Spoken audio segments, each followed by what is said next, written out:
Welcome to LEO, the Landscape Evolution Observatory.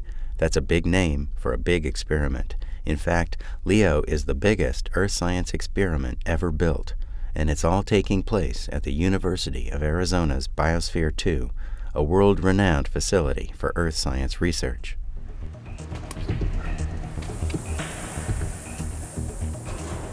The LEO project consists of 3 artificial watersheds that we're building inside the former agricultural biome at Biosphere 2.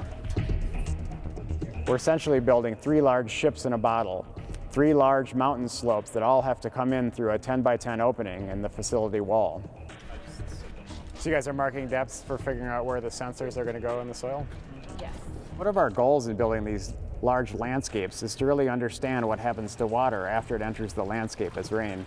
Some of the water goes into the soil to be used by plants, but some of it flows down the slopes and through the soil into rivers and reservoirs for human use.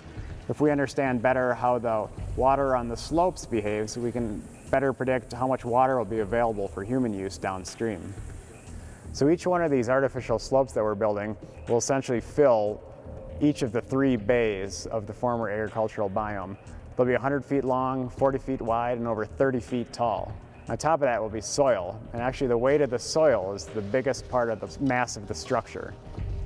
Each hill slope will weigh about 2 million pounds.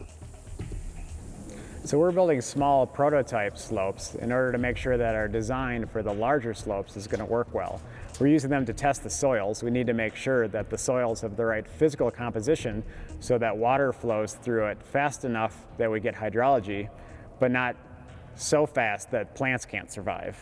We're building these slopes also in order to make sure that our system for making measurements of carbon, water, and energy work. That's what the biosphere is. We call it a scaling tool, a tool that lets us make that gap between the laboratory and the really complex real world.